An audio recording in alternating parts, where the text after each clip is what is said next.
Right, hello everyone, welcome back to my channel. Thanks for watching. Today what I'm going to do is film a short series about the Tanaka M700 series rifles. Okay, hopefully this will provide insight to potential new owners of these rifles and people who've already bought them and need info, whatever. I hope to put most of the information that's out there, consolidate it into these videos with obviously the visual aid of an original Tanaka rifle. Okay, the first thing I just want to say and get out there is I don't know everything about them, but I've been an owner of them for some 15 years, I'd say now, since they first ever came out, although regrettably I don't have my original one. However, this one is as close to it as I can get. I have got quite a collection of them. I have got quite a lot of knowledge, so I'm hoping I can relay that to a lot of you. Now, for the purpose of these videos, regardless of whether or not you've got an M700 Police, a Takedown, an AICS, an M40 or an M24 or a variant from another manufacturer who've copied the system over the years, I'm just going to refer to them all as the M700. And although they are cross-compatible with one another for all the parts basically, I'm just going to refer to every single one of them as the M700, okay?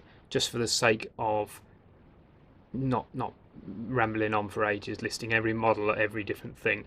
But as I go through the characteristics of the gun and I'll go over the information I have in the course of this video or videos, I will endeavour to speak about the variants of the other manufacturers. So for example, if there's a difference in a nozzle or a barrel or a bolt or something like that, I will endeavour, as long as I've got the info, to put it in there.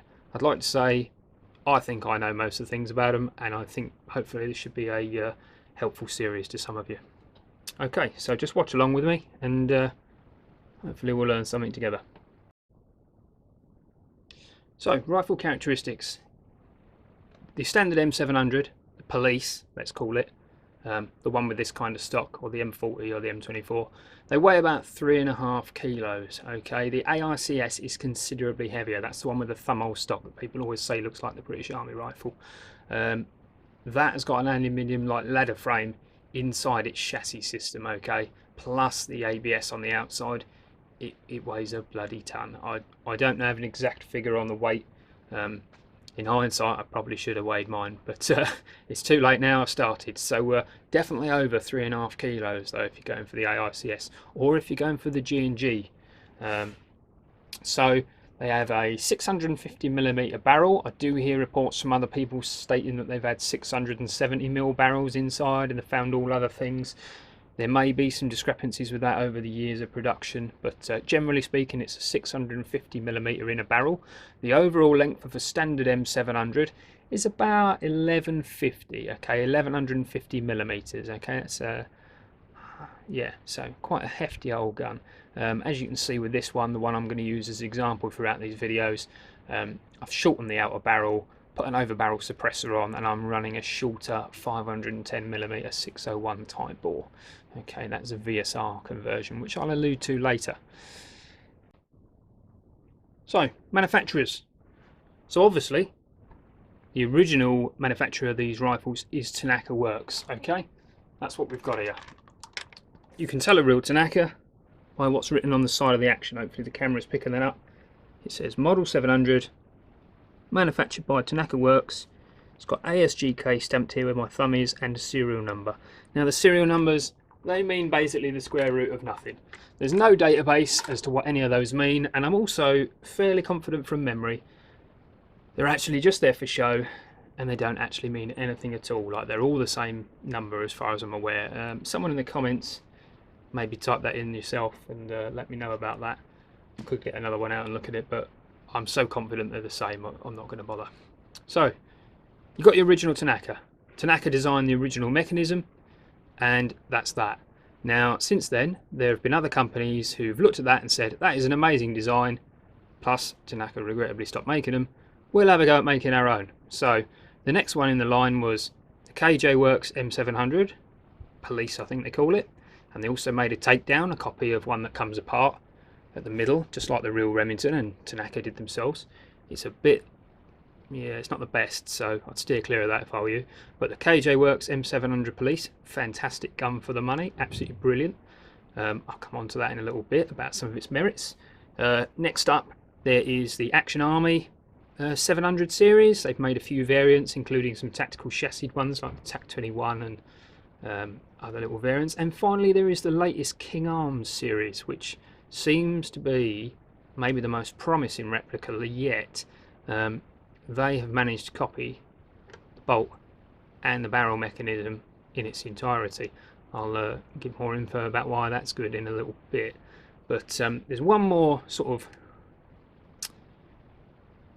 I don't know, red herring I suppose to them, which is that G&G actually made a replica of this many years ago called the G96. It's gas powered action, just the same sort of thing, except it's not completely cross compatible. So if you're going in for a G96, then take everything in this video series with a pinch of salt. I've never ever had my hands on one, and I only know what I know from reading online, so as a general rule you'll have to do some googling. If you own a G96 or you're looking at a G96, take everything I say in this video series with a pinch of salt, because I cannot say for definite what definitely works with one, so I'm going to leave that out. Okay, let's talk about the action and the functionality of the gun. So being gas powered, unlike your spring guns where as you pull the bolt back you're cocking a big spring, there's nothing there. It's literally a loose bolt, and the bolt is cocked as you lower the bolt into the home position. Okay, you can see that by the cocking indicator here. So the gun's not cocked, the gun is now cocked. Okay, when you squeeze the trigger, that, which is your striker, is going to go forward. Okay, I'll show you that again. Lift the bolt, open, close, lower, watch the striker, and squeeze, there she goes. Okay, so open your bolt, take your magazine, pull down the follower and load your BBs in just like a pistol magazine. Small magazines hold 11 rounds apiece, long magazines hold 29 rounds. Okay, to load your mag then, just put it up into the magwell and listen for an audible click. To remove the magazine, press this knurled little button in front of the trigger and catch the magazine. Stop them falling on the floor, they're bloody expensive. So the way the gun functions then is you put a loaded magazine in, and as you're closing that bolt, that brass nozzle picks up a BB and pushes it straight into the chamber. You then close in the bolt completely. It's a battery. Cocking indicator shows the gun's ready to fire. You can either put the gun on safe and the trigger is immobilised, or you can go forward to fire, squeeze the trigger, gun goes off. Repeat the process. What's nice about this mechanism is you only need to draw the bolt back just enough to see the BB here and for the brass nozzle to clear the BB feed lips. As soon as that's done, you don't have to go all the way back because there's no mechanism there. That's just for show, that's just for realism. You don't need to go back that far. So if you need a rapid follow-up shot, it does not take much. Absolutely fantastic.